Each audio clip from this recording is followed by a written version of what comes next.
Agora o Google tá avisando que tá sendo gravado. Ele tá fazendo isso até para autorização mesmo. Então, uma das novas regrinhas do Google.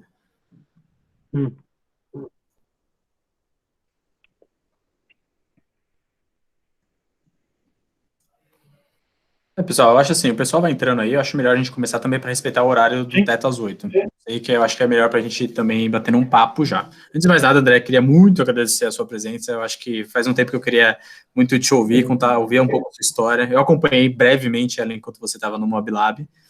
Mas eu acho que, assim, bate pronto, meu cara. Eu queria que você falasse um pouco, né? Quem é você, né? Na fila do pão, falar um pouco da sua história, da sua mini bio, e, de certa forma, falar qual foi a sua empresa e qual foi a sua solução, no caso, a Uli. Então, se você puder dar esse overview pra gente, show de bola.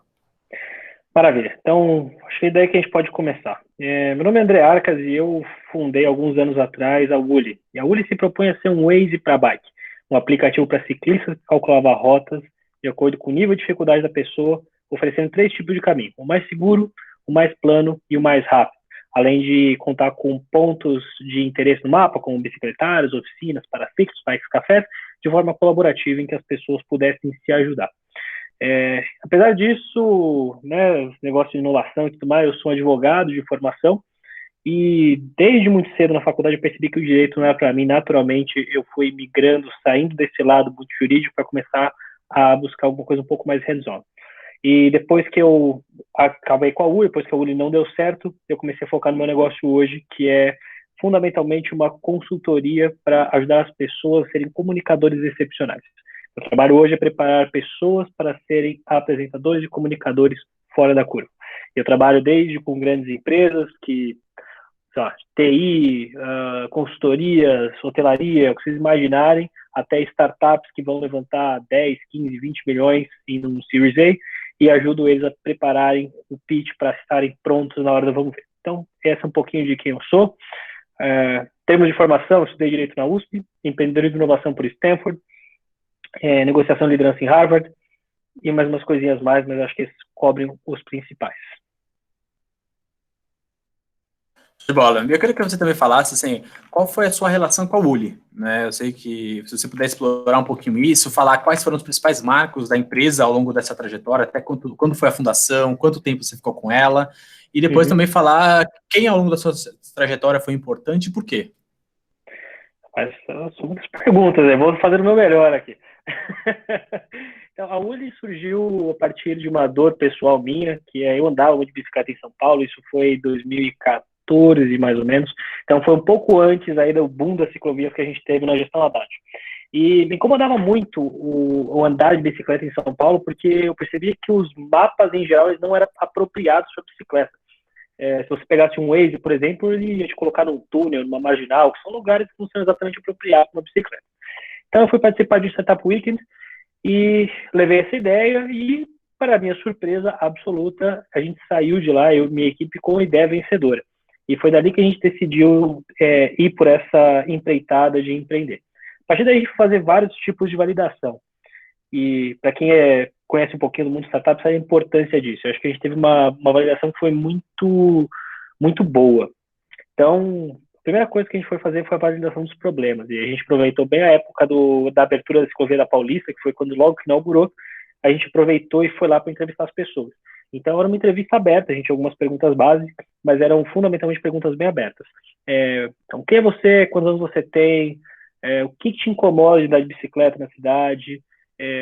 O que você mais gosta de andar de bicicleta? Para que você usa bicicleta? Esse tipo de coisa. E com isso a gente começou a ver alguns públicos-alvos ali mais direcionados e parecia que a nossa solução ali de um Waze para bike seria um bom caminho.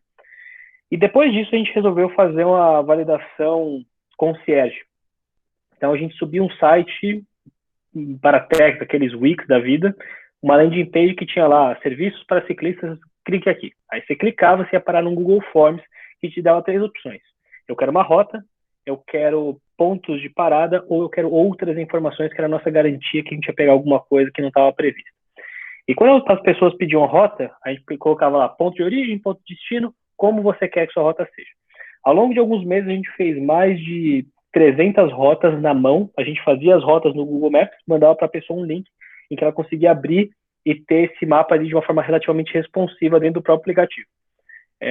A gente teve taxas muito boas e foi muito claro assim, que metade das rotas pedidas eram rotas seguras, 30% eram rotas planas e as outras coisas eram coisas mistas. Tinha um louco outro que falava tipo, rotas divertidas, mas era uma coisa muito, muito pequena. O grosso das pessoas realmente buscava isso. E aí a gente entrou no desafio tecnológico do negócio, porque quando a gente pensa no aplicativo de navegação, ele tem alguns problemas.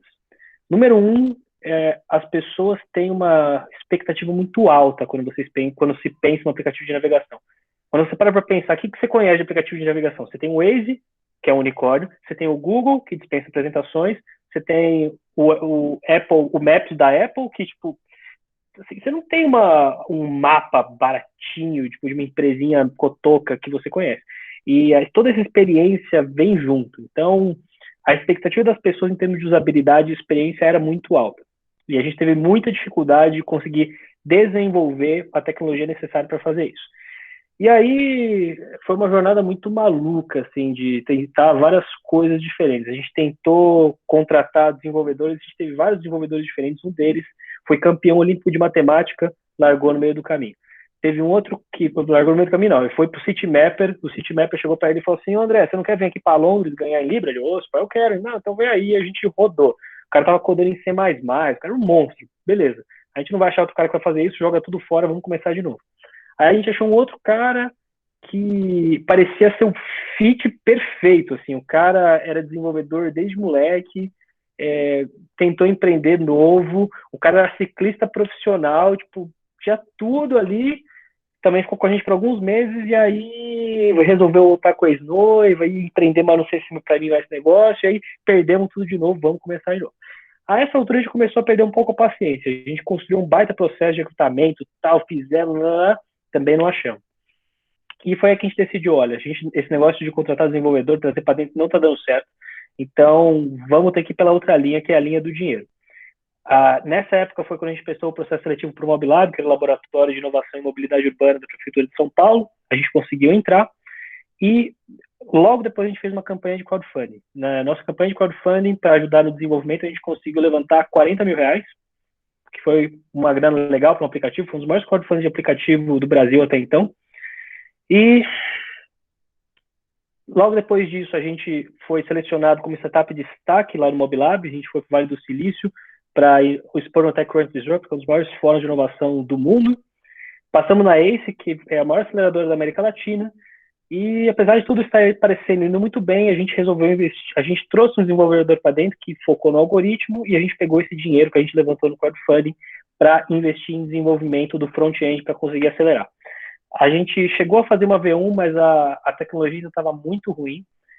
E muito embora a gente tivesse conseguido fechar um contrato com a Caloi naquele momento, quando a gente foi conversar sobre investimento e coisas do tipo, ficou muito claro que a gente precisaria ter um volume de usuários muito grande para conseguir pleitear um investimento de qualquer natureza que fosse. E no estágio de tecnologia que a gente estava tudo muito difícil e não demorou muito tempo para a gente falar assim, se a gente não bater esse milestone, em 2 meses a gente aborta a missão, a gente não conseguiu. Então foi aí que a gente passou a tesoura, isso foi mais ou menos 2017 para 2018, eu acho. Acho que foi isso, foi comecinho de 2018, exatamente. Então foi em janeiro de 2018 que a gente desencanou de tudo. Então, essa foi uma breve história da Woolly com alguns das principais conquistas. Véio. Legal, André. Eu queria estender mais uma pergunta. Eu queria saber, na sua perspectiva, você acha que a Woolly falhou? Se sim, por quê? Se não, por quê? Essa é uma pergunta muito interessante. Porque o que é falhar, né? Eu acho que a gente fica muito preso no evento, né? Tipo, não deu certo, o troço morreu. Então, eu acho que essa é uma perspectiva que não ajuda muito a gente. Eu penso que é muito mais a gente que desiste da ideia do que a ideia não dar certo. Porque a ideia inicial que você tem de qualquer coisa, ela nunca vai se sustentar, não daquele jeito. Muita coisa vai ser diferente, muita coisa vai mudar. E é um processo iterativo. Mas chega uma hora que você tem que se perguntar se essa empreitada que você está seguindo ele vale o esforço, a recompensa e o risco, e o custo de oportunidade. Esforço, recompensa, risco e oportunidade. Se essas 4 coisas não estiverem bem alinhadas, aí é a hora de você decidir se essa empreitada faz sentido para você. E em algum momento ao longo do caminho eu cheguei à conclusão de que não valia mais investir a minha vida, o meu esforço e o meu tempo naquilo. Nós tentamos de todo o coração, não deu certo, vida que segue, vamos para a próxima. Show de bola. E eu acho que esse é um excelente ponto, porque a próxima pergunta é: o que você teria feito de diferente para ter evitado que a Woolly tivesse, dentro do contexto que você trouxe, falhado? Ou não? Você fala, não, eu acho que eu fiz de tudo, show de bola. A real é que a gente não tinha a competência técnica para desenvolver o que a gente queria. E mesmo que a gente tivesse, ainda assim teria sido uma empreitada muito sofrida. Porque o modelo de negócio que a gente tinha, todos eles dependiam de muita escala. E beleza, talvez a gente conseguisse, mas a gente ia ter que queimar muito dinheiro para conseguir fazer o negócio funcionar. Quando o Waze surgiu, e o Waze foi um case muito forte que a gente sempre usou, a gente chegou a conversar com 2 fundadores do Waze, o Waze ele atingiu uma massa crítica de forma muito espontânea na época. Tipo, o Waze começou, para quem não sabe, como um projeto open source em Israel. Um desenvolvedor botaram lá, escreveram um código e eles queriam mapear os radares que tinham em Israel. Em uma questão de uma semana, os caras simplesmente mapearam todos os radares do país. E eles conseguiram, naquele momento, um ritmo de escala muito forte. Só que era um outro tempo. O Google Maps não existia. O mapa, até então, era um duopólio da TomTom e da Navitec. Eram caras assim, que pagavam $500 milhões para o caminhoneiro ficar rodando o país para conseguir atualizar os mapas. E era tudo naqueles GPS que você botava no carro, aparelhinho. E quando veio o software de uma forma tão acessível, a adesão foi uma massa crítica muito forte. Hoje, com tantas opções que a gente tem, a gente realmente tinha muitas dúvidas sobre a nossa taxa de crescimento. Os nossos usuários gostavam muito, a gente tinha muito amor dos usuários, mas a nossa capacidade de alavancar a escala disso sempre foi um ponto de interrogação muito grande.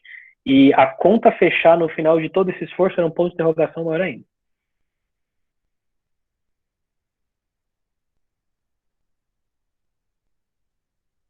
Filipão? Acho que o Felipe travou. Nesse meio tempo, alguém tem perguntas? Eu tenho. Manda, Juliana. Várias. Você falou sobre equipe, você falou sobre tecnologia, você falou sobre um limite de vendas que, na verdade, não conseguia suprir. Vou mandar a 3 até o Felipe voltar e a gente vai ver, falando, tá? A gente vai seguindo.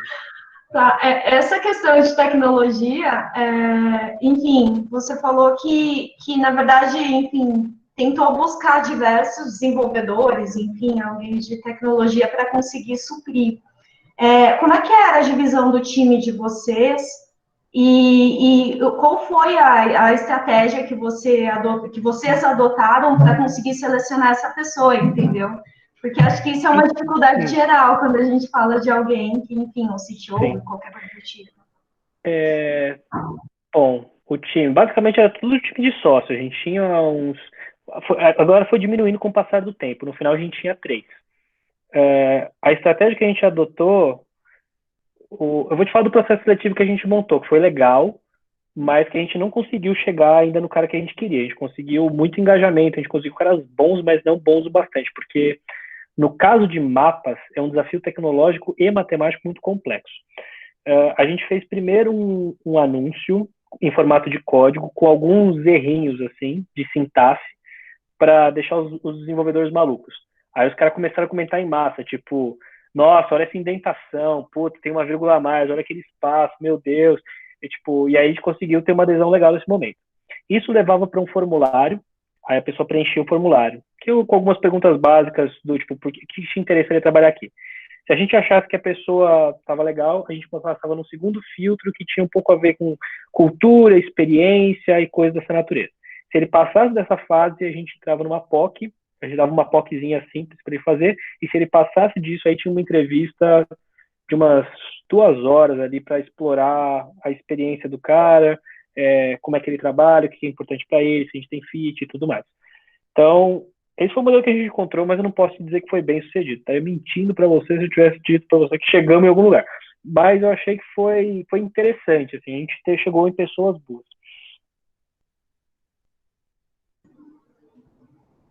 Felipe, na verdade, eu ocupei a sua fala aqui, tirando dúvida enquanto isso. Exato, não sem problema. Na verdade, desculpem aí, a internet deu uma oscilada aqui, eu acho que eu Tranquilo. caí. Mas a gente já abre para todo mundo só vou finalizar algumas perguntinhas aqui, mas obrigado, Juliana, por ter assumido aí. Eu queria saber também, dentro desse pontinho aí que você já trouxe, André, quais foram os principais aprendizados que você teve nesse processo e como isso te ajudou depois, sabe? Depois falou, olha, realizou, o que isso contribuiu? Cara, eu vou dizer, tem uma coisa que eu levo para minha vida na época da Uli, que foi uma iniciativa que eu chamei de curva de aprendizado, que na época eu via muito valor dela, mas olhando para trás, foi a coisa mais valiosa que eu já fiz na minha vida em termos organizacionais, inclusive tem uma história interessante que eu já vou contar para vocês. Eu sentei com todo mundo logo no começo e eu falei, galera, a real é que nenhum de nós está absolutamente competente ou tem experiência e conhecimento para ocupar o cargo que nós desejamos de C-level, a gente não tem. Então, a gente precisa desenvolver isso no longo prazo. Então, o que eu estabeleci junto com a equipe? A gente mapeou quais eram esses gaps e aí a gente criou o que eu chamei de curva de aprendizado. Então, toda semana, uma pessoa ia ter que ler um livro a respeito do tema ali, que era de alguma competência que estava faltando, e apresentar para o resto da equipe. Então, o que a gente conseguia com isso? Primeiro, garantir que todo mundo tivesse conhecimento de tudo. Eu não preciso ser um expert em desenvolvimento, em design, UX, mas eu preciso entender o básico. Eu preciso saber o que passa na cabeça das pessoas, onde estão os gargalos, onde estão os pontos para agregar mais valor e tudo mais. Então, cada um lia uma coisa que era mais profunda dentro da sua competência core, e então você se aprofundava no seu, mas tinha um conhecimento um pouco mais generalista no todo. A gente leu ao longo desse tempo aí uns 40, 50 livros, todos especializados aí nas suas respectivas áreas. E foi muito valioso, porque isso não só te ajuda a manter o foco no pensamento e no crescimento de longo prazo, como ajuda a equipe a estar na mesma página. Todo mundo ali cria um elemento meio colaborativo, que é muito importante. É muito fácil a gente, na correria do dia a dia, estar pensando na meta de curto prazo e esquecer de se desenvolver. O que eu mais vejo por aí é RH que chega para mim e fala assim, pô, André, eu preciso treinar meus executivos, mas eles não têm tempo. Puta, cara, se o seu executivo, que é o cara que pensa a estratégia da sua empresa, não tem tempo para se capacitar, não sei nem o que te falar, o problema está muito mais embaixo. E eu tive uma grata surpresa, porque a Nath, que era uma das minhas sócias, hoje ela foi seguir na vida dela, ela foi fazer um trabalho humanitário no Oriente Médio, assim, tem outro lance. Assim. E quando ela estava lá, ela pegou gente de várias partes do mundo. E ela sentou e replicou o conceito da aprendizagem com todo mundo. Onde você está, onde você quer chegar, que competência você precisa, e começou a traçar esse plano de desenvolvimento conjunto. E anos depois, até ela recebia mensagem de gente da Jordânia, da China, de sabe da onde, dizendo que conseguiu o que queria, que um queria entrar na polícia secreta do seu país, o outro queria começar a trabalhar com políticas públicas, não sei o que lá. E foi um movimento assim que eu jamais imaginei que esse alcance essa escala, que me deixou muito feliz ver como uma pequena coisa às vezes, que a gente faz consegue ter um alcance maior do que a gente espera. Então esse definitivamente é um ponto que eu carrego comigo. Um outro aprendizado importante é ter muita clareza sobre as suas competências e os seus gaps na hora de você tentar fazer alguma coisa, porque o tempo não volta, tá? Eu acho que foi uma experiência muito válida, foi um MBA na vida real que eu tive. Mas se eu tivesse a clareza que eu tenho hoje, eu jamais tentaria ter feito essa ideia funcionar, porque eu não tinha remotamente a capacidade de fazer ela funcionar. Precisava de muitas outras competências que eu não tinha e eu não conseguia encontrar em um círculo relativamente próximo, nem secundário, não tinha. Então, tenha clareza sobre quais são os seus pontos fortes e seus pontos fracos, e ao invés de você tentar ser aquilo que você consegue ver na sua cabeça, é muito mais fácil você começar pelas coisas que você já é bom. Você já tem talentos, você já tem fortalezas. Explore essas coisas. É muito melhor do que você tentar começar do zero. E a importância da equipe. Papel aceita qualquer coisa, galera. Qualquer coisa. E no final das contas, você pode ser o empreendedor mais competente do mundo. Se a sua equipe não for, você não vai a lugar nenhum. Então, selecione com muito cuidado as pessoas que vão participar dessa jornada com você, porque elas vão determinar muito mais do que qualquer outra coisa até onde você vai chegar. Tô chegando aqui no meu questionário aqui no final. Eu queria saber, André, se você já havia relatado a sua história frente à Uli, né, dado o seu conceito que você trouxe, o conceito de falha, já tinha relatado? Se sim, por quê? Se não, por que você nunca contou? Se sim, porque você já contou, se não, qual a importância Já dessa algumas vezes. Muita gente, às vezes, me contava depois da vida, tipo, e aí, a Uli, como é que tá? Morreu. Não! Algumas pessoas surtavam. Acontecia. Então, eu já contei várias vezes, assim, e aí, algumas vezes é para falar como é que estão as coisas, o que aconteceu. Quando a pessoa quer, tipo, pô, o que você aprendeu com isso? Já teve uma ocasião como essa também, que eu compartilhei a história, trazendo um pouco do o que eu aprendi, qual foi meu grande aprendizado com isso. Então, algumas vezes. Legal. E antes de eu passar a bola para quem quiser perguntar aqui para o André, eu queria saber qual é a importância, você acha, da falha, do insucesso, do que for o conceito aí que você achar mais oportuno, para outras pessoas, organizações, startups, o ecossistema? Qual a importância você acha, que você vê, compartilhar essa história? A falha é o caminho, galera. A falha é o processo. Você não aprende nada quando dá certo. O que você aprende quando dá certo? Nada. Você fez um negócio, não aprende nada. Você não melhora. Se você fez um negócio e ele funciona, está dentro das expectativas, por que você vai fazer melhor? Então, a falha é sempre o que o seu direcionamento de para onde mudar. E quanto mais resistente você for à falha, mais preso no passado você vai ficar. A melhor coisa que você pode fazer é abraçar. Puta, isso aqui não deu errado, e como é que a gente aprende, como é que a gente faz melhor? A gente vive, muitas vezes, modelos organizacionais que abominam a falha. Se você falhou, você é um fracasso. Se você falhou, você não serve para nada. Se errou, você perdeu seu emprego. Aí você começa a criar, tipo assim, putz, deu ruim. Aí alguém vai rodar, alguém vai se fuder. Então, aí já começam a tentar empurrando a bucha pro outro. Olha a cagada. Olha a cagada. Tipo, então tem um monte de desdobramentos assim que vem junto. Então, quanto mais como organização, como pessoa, você abraçar as falhas como experiências de aprendizado que vão te levar um passo mais perto do que você quer, nossa, você começa a trabalhar de forma mais ágil, mais rápido. Eu gosto muito de metodologias ágeis. Eu acho que é uma forma de trabalhar muito inteligente. Ao invés de você criar um plano perfeito, mirabolante na sua cabeça, faz o básico. Faz o primeiro passo, aprende com ele e depois decide para onde você vai. Eu vi uma metáfora que eu adorei um tempo atrás, que faz sentido você atirar primeiro e mirar depois? Não vai fazer muito sentido, né? Você mira primeiro, depois você atira. É isso que diz meio a nossa lógica, o senso comum. Mas se você parar para pensar, é assim que um míssil opera. O míssil, ele não mira primeiro e depois ele vai numa linha reta, tentando acertar um pontinho no meio do nada. Não, ele sai e ele vai fazendo ajustes constantes de rota. Essa é uma forma muito mais fácil, muito mais inteligente de trabalhar e muito menos sofrida também. Em que você não precisa ficar se questionando se você é isso, se aquilo, enfim. Então, o resumo da história é: abrace as falhas são suas amigas. Bem, depois dessa fala aí, pessoal, fiquem à vontade agora para descascar perguntas assim, em cima do André, pontos que tenham fugido aí, fiquem à vontade aí, por favor. Manda ver. Posso ir? Eu tô ofegante porque eu tava na esteira, gente. Posso falar? Então, eu queria perguntar, você tinha falado uma hora que você estava desenvolvendo competências com seus sócios, lendo livros, estudando, e depois na hora dos aprendizados... Nossa, gente, desculpa aí, deve estar feio.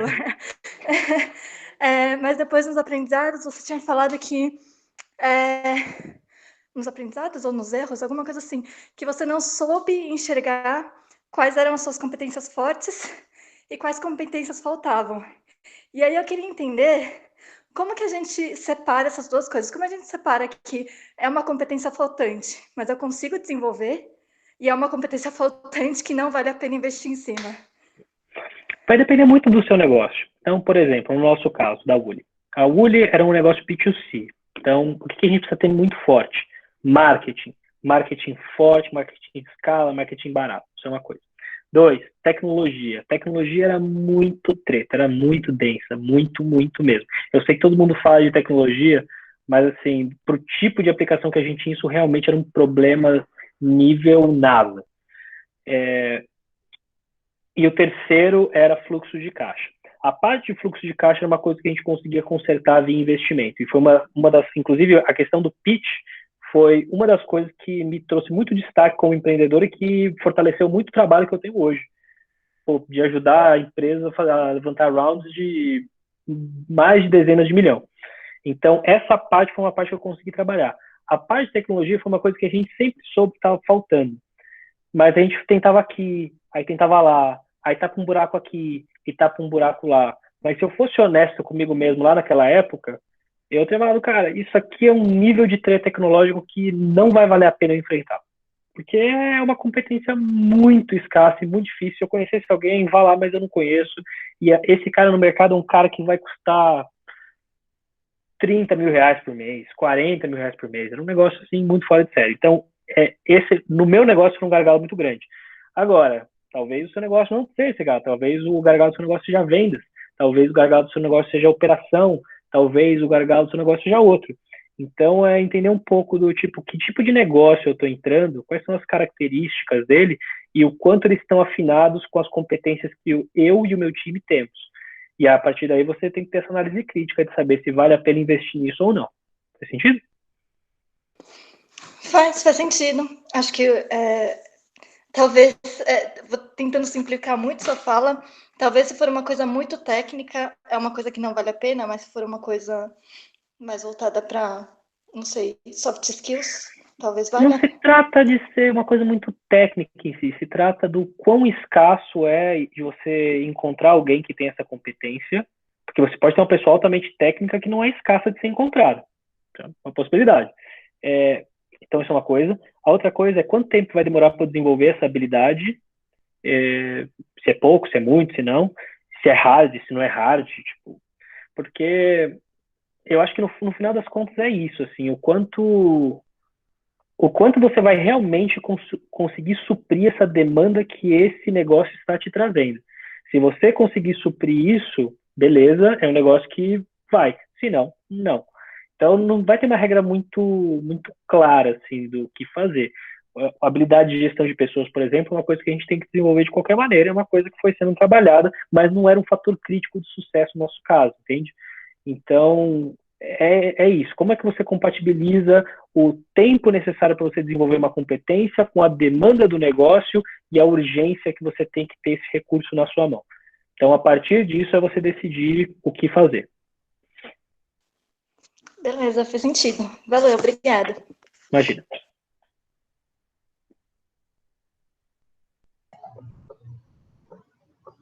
Eu vou nessa, então. Vamos lá. Vou estar esperando aqui. Não, é o seguinte, André, outra dúvida. Acho que ao longo da trajetória da Uli, vocês contaram vários cases de sucesso, seja pela passagem em processos de aceleração, enfim, a questão da Caloi. E acho que a primeira pergunta é assim, vocês estavam trabalhando no modelo concierge, então, e tem um aspecto bem positivo aí, que vocês tiveram vários ganhos e nem tinha a plataforma, de fato, desenvolvida. Mas, dentro desse contexto, acho que são várias perguntas, na verdade. O que você acha que levaram em consideração? Foi a composição do time, foi o modelo de negócio, foi o produto como um todo, para vocês conseguirem diversas conquistas? Pelo que eu estou entendendo, a segunda pergunta aqui, vocês trabalhavam bastante no modelo B2C, e daí eu queria saber se vocês tentaram no modelo B2B, quais foram as falhas e os sucessos, se tentaram. Tá. Então, vamos por partes na sua pergunta. Eu diria que teve duas coisas que pesaram, algumas coisas pesaram muito no sucesso. Uma delas era o pitch. O pitch da Uli era um pitch muito impactante. Pegava as pessoas, no fundo. E não sei explicar muito bem o porquê, mas pegava. Então, isso era uma coisa. Tem uma segunda coisa que o assunto bicicleta era um assunto muito quente nesse momento. Então, começou a ter um boom de bicicletas aqui em São Paulo, mobilidade urbana foi uma pauta muito forte, até pensando na que teve na naquela parada de junho, dos protestos de junho, dos 20 centavos. Então, mobilidade é um assunto muito quente. Além disso, a gente estava vendo pelo mundo inteiro a explosão de bike sharing docklets. Tinha a Ofo, tinha a Yellow, aqui até pouco tempo tinha aí também. Então, estava muito em voga, um assunto muito sexy. Então, isso definitivamente pesou. E tinha uma terceira coisa que era, os usuários viam muito valor naquilo. Todo mundo assim, que andava minimamente de bicicleta falava, puta, eu preciso baixar isso agora. Então, eu acho que esses 3 fatores eram fatores muito críticos assim, para a gente conseguir angariar tanto interesse. Quando eu falo B2C, eu quero dizer que para o negócio funcionar, precisaria ter muita gente dentro da plataforma. Não adianta eu simplesmente chegar para uma empresa e falar, ó, vou te vender uma parada aqui. Mas os nossos modelos de receita, eles eram fundamentalmente B2B, que eles não eram tão bem estabelecidos assim, por conta do nosso nível de maturidade, porque a gente tinha algumas hipóteses que estavam pendentes de validação, mas algumas coisas que a gente tinha em mente, por exemplo, era licenciamento da API para uso em aplicações terceiras. Então, se você quer usar a rota da Uli na sua aplicação, no seu hardware, a gente quase fechou um contrato com o Itaú, quase, faltou muito pouco, e aí ia botar em todas as bicicletas do Itaú, ia ter no aplicativo do Itaú a rota da Uli, então isso é uma linha de receita. Tinha uma outra linha de receita que a gente pensava, que era usar os dados da bike como uma espécie de um CRM para a empresa. O dado da bicicleta é um dado muito específico. Então, imagina o seguinte, você anda de bicicleta e você mora numa região super acidentada da cidade. Então, para dar um exemplo aqui em São Paulo, Perdizes ou Vila Madalena.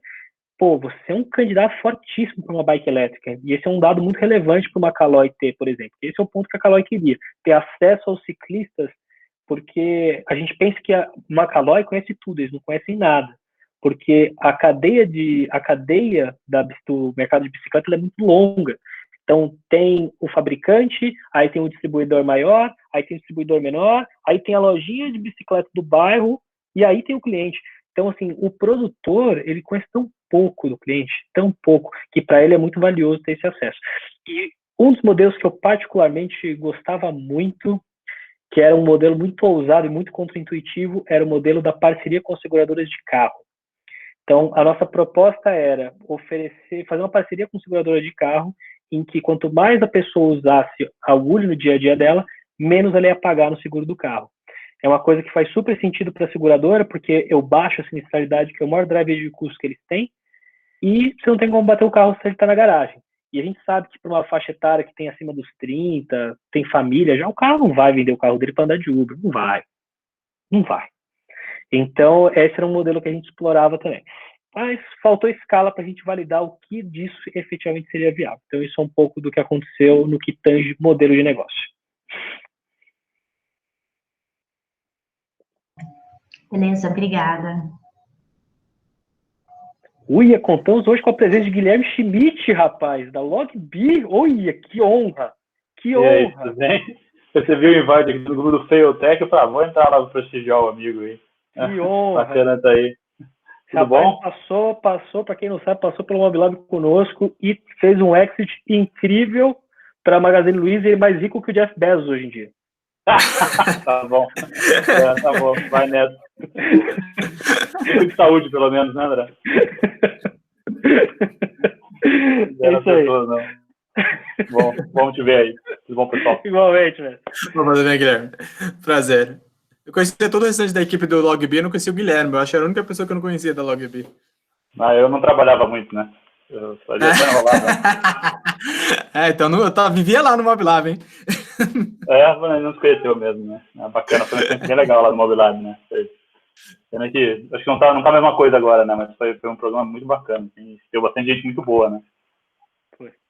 Manda uma pergunta aí pro André aí, Guilherme, só que você conhece os bastidores aí, que o pessoal tá ainda perguntas.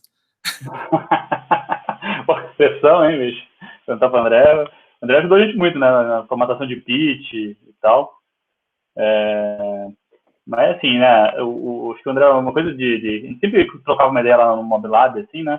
Eu cheguei agora também, talvez eu repita uma pergunta que né? Eu já tenha, mas toda startup, eventualmente precisa vender R$1, né? Você pode até vender R$1 e perder 2 no início, vale, né? Mas sabe, você precisa mexer para ter aquela caixinha de vender R$1 e de botar R$1 e sair 2, né?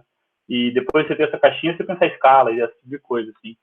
que você acha na Uli lá? Como é que foi essa questão de monetização? Você acha que isso teve a ver com não pressionar, assim, não encontrar um modelo de monetização adequado, cara? A gente falou um pouco sobre o modelo de monetização. Os modelos principais que a gente tinha, eles eram muito mais B2B, eles dependiam de escala, isso era um problema.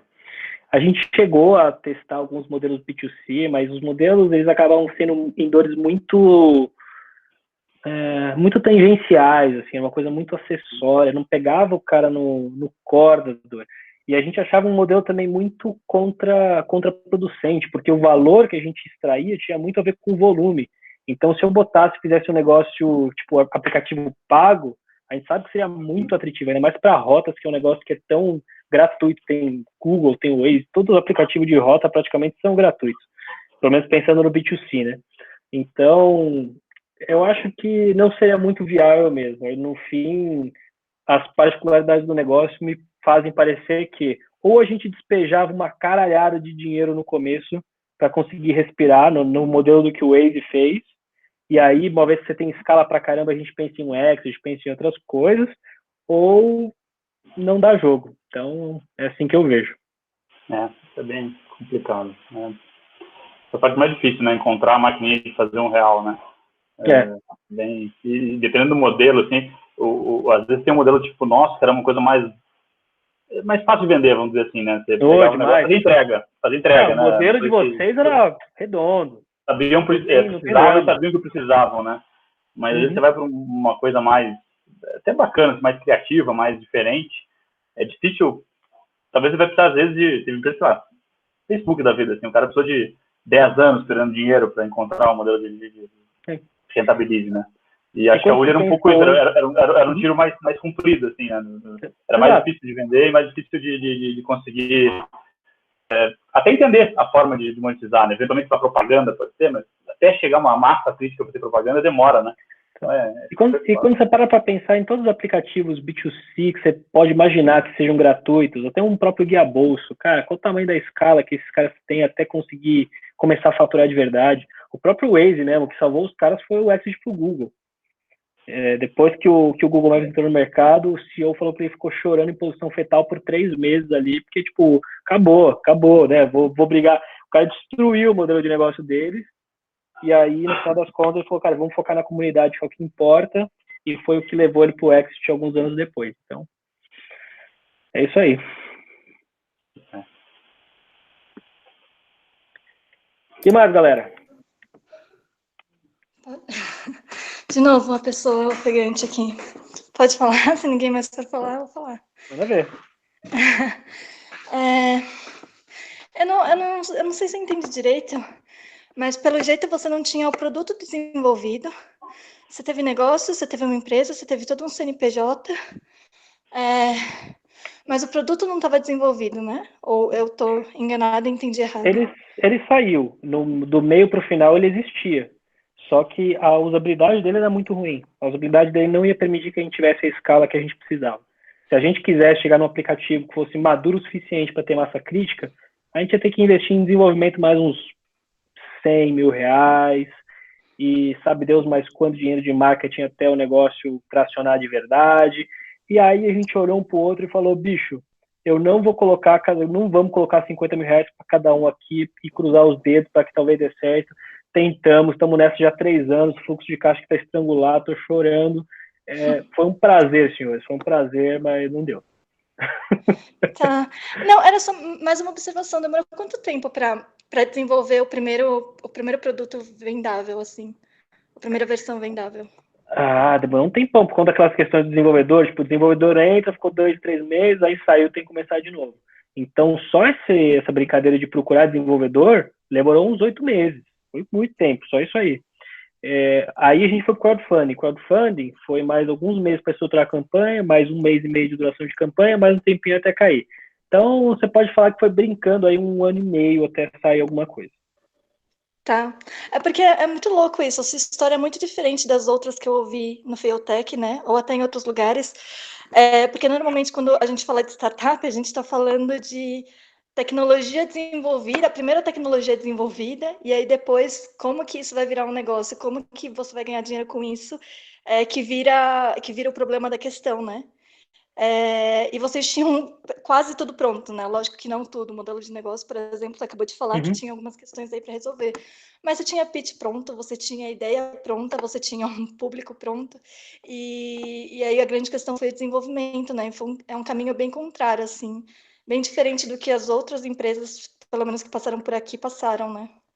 Eu acompanhei muito pouco do que passou por aqui. Eu conheço o Telmo, mas não sei muito das histórias da maioria dos empreendedores. O que eu posso te dizer é, todo negócio é uma conjuntura de fatores. Você pode começar pelo lado que for.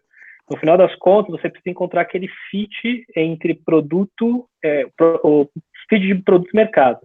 Você achou o fit de produto e mercado, o negócio vai. Por qual ponto você vai começar? Aí volta aquilo que eu te falei sobre usar os seus pontos fortes. Eu não sou desenvolvedor, mas eu sei fazer um pitch direitinho. Então, comecei por aí.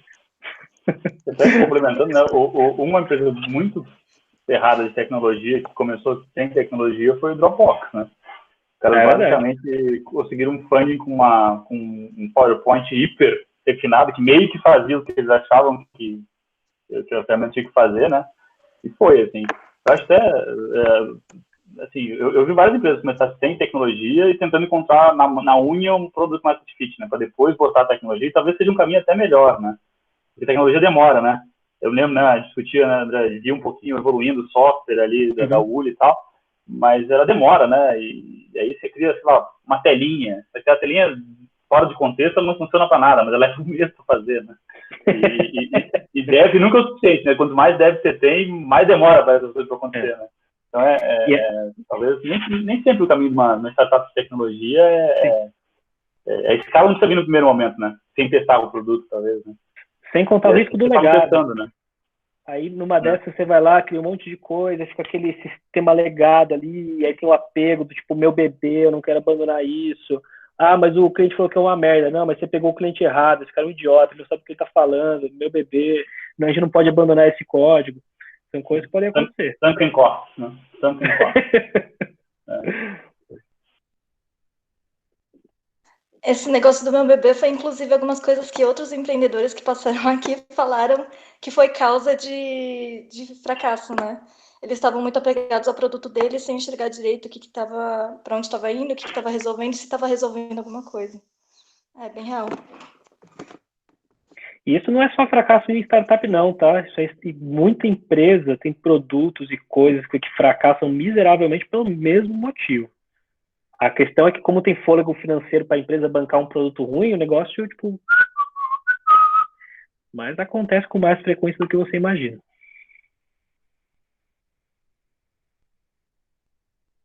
O que mais, senhores? Eu tava esperando, eu vou entrar de novo aqui, então. Vamos lá. A gente fica trocando, Juliana. A gente Bora.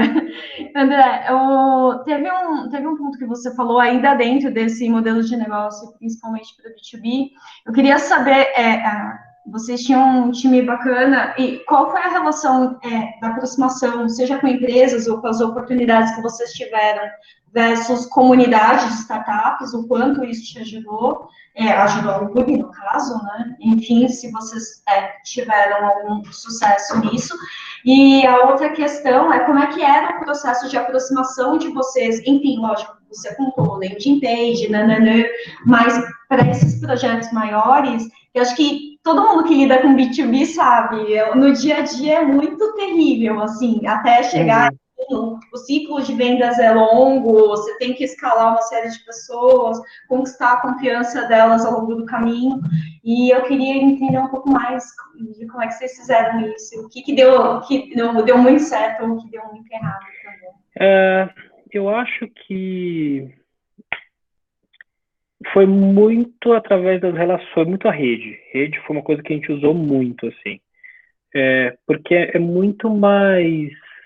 É muito diferente você mandar um cold call, um cold mail, um convite frio no LinkedIn e alguém conectar você para isso. Então, eu acho que o ecossistema de startups ajudou muito a gente encontrar oportunidades, tipo 100 Open Startups, por exemplo, que colocou a gente em contato com muita grande empresa. Então, isso ajudou a gente a oxigenar e ter essas trocas. Foi útil. Mas eu acho que no final do dia tudo volta um pouco pro testar, sabe? Putz, eu tenho uma ideia, vamos validar uma ideia. Eu acho que se a gente mandar um LinkedIn, aquela pegada do Aaron Ross, aquele cold call 2.0, de uma pessoa, aquela indicação meio fria que rola no LinkedIn, vamos testar com 10 caras ali e ver o que acontece, e deu ótimo, não deu, vamos trocar e vamos seguir assim. De novo, abraça o erro, assim, fica menos preocupado em acertar a mosca e pensa assim, tipo, qual que é o maior palpite que eu tenho agora? É esse? Beleza, então vou testar e vou fazer, e se der certo, ótimo, se não der certo, a gente segue o jogo e assim vai. Beleza. Outro ponto que além de tudo que vocês estão falando, enfim, tudo que testaram e fizeram e colocaram para frente, qual era esse lance da curva de aprendizado de vocês? Que era alguma coisa muito rápida do que você está falando de metodologia ágil e, enfim, tudo que vocês testavam. Era bem rápido isso? Como é que funcionava? Era uma prática constante, era uma prática infinita. Sim. Infinita, nunca acabava. Mas era tipo assim, eu li um livro sobre métricas. Até eu ler o meu próximo livro, eu vou ter uns 2 meses, porque tinha bastante gente ali junto. Experimento, testa, faz, ajusta. Quando eu chegar no meu próximo livro, no meu próximo conteúdo, já tem mais coisa ainda para botar em cima. Então, era rápido no sentido de que não era uma coisa que você fazia uma vez e ficar... Não. Era tipo, leu, faz, vai. Só que a constância, eu acho que era o que fazia isso ser mágico. Porque se você não tem tempo para cultivar questões de longo prazo na sua empresa, se você não coloca isso hoje, você nunca vai ter tempo para isso. E aí, mais cedo ou mais tarde, a conta chega. Sim, sim. E quanto tempo levou, na verdade, entre vocês saírem do weekend até, enfim, tomar a decisão que agora... Uns 2 anos, mais ou menos, 2 anos e alguma coisa.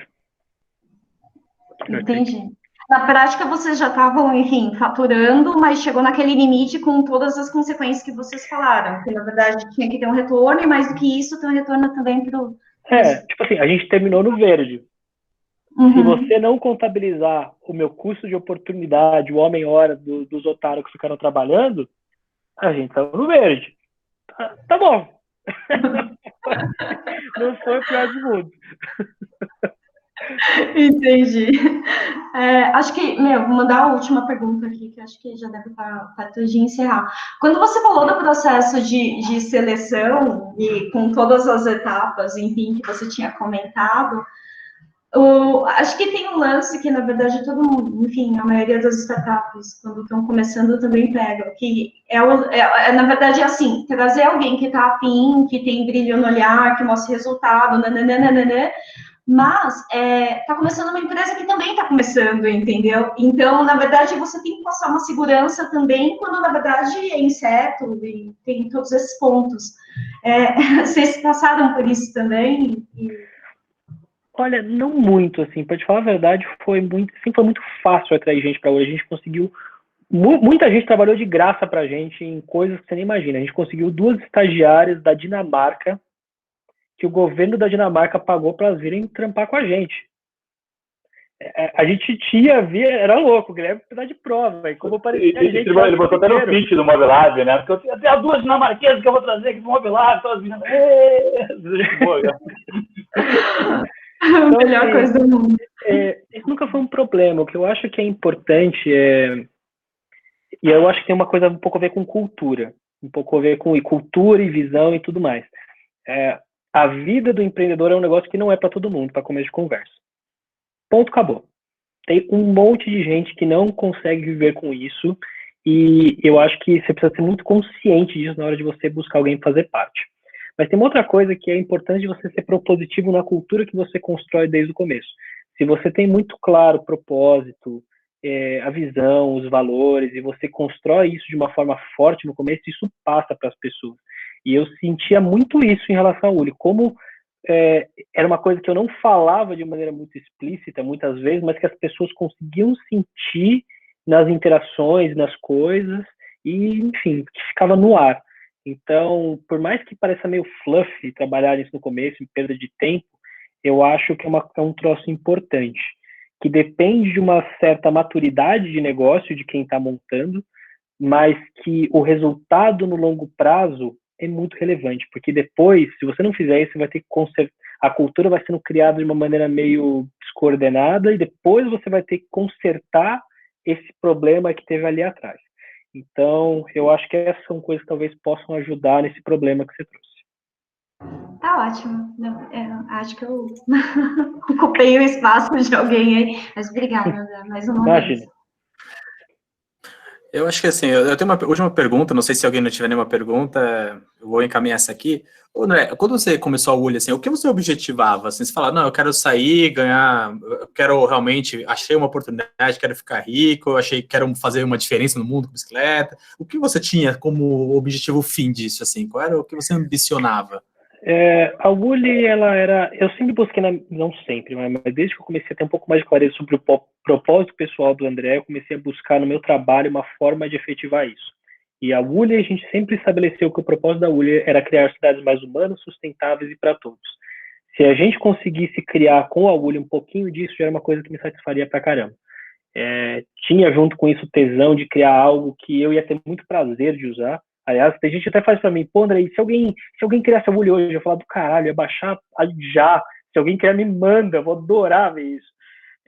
Então tinha também esse lado do prazer de ter uma solução com aquela, que eu sentia na pele a dor de, enfim, você querer se deslocar pela cidade, não conseguir muito bem, se sentir inseguro de deixar sua bicicleta em algum lugar, coisa desse tipo. Então, tinha de um lado essa questão do propósito de criar um impacto positivo e por outro do prazer de explorar uma solução como essa.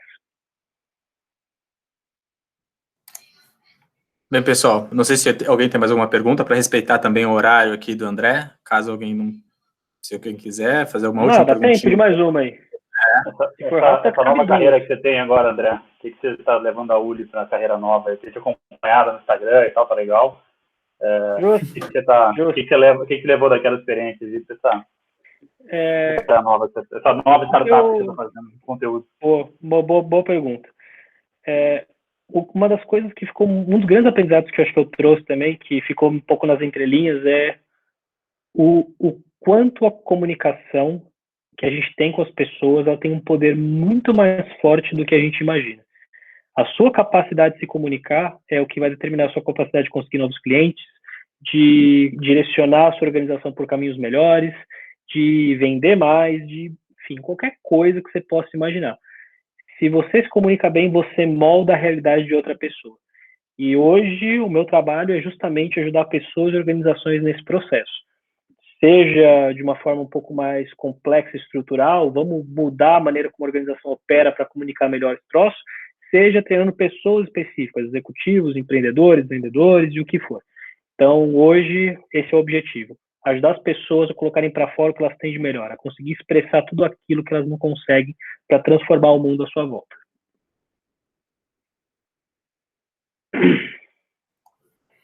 Pessoal, queria agradecer muito a presença de todo mundo. Acho que foi até que mais rodou, entrou gente, saiu várias vezes pessoas diferentes aqui. E gostaria muito de agradecer, André, muito pelo seu tempo aí, por você ter compartilhado a sua história. Fica o convite para os próximos encontros, geralmente eles acontecem entre a cada 15 e 20 dias, vou montando e informar todo mundo. E agradeço muito aí mesmo, André, pelo seu tempo aí e pela oportunidade de ouvir um pouco melhor a sua história. Foi um prazer, Filipão, e eu espero que essa pequena história ajude vocês todos a tomarem melhores decisões, que inspirem vocês a seguir aquilo que vocês realmente têm vontade e evitem alguns dos erros que eu cometi. Vocês consigam um caminho ainda mais brilhante do que tem pela frente. Valeu, obrigada. Pessoal, obrigado. Boa noite, hein? Até mais, hein? Boa noite. Tchau.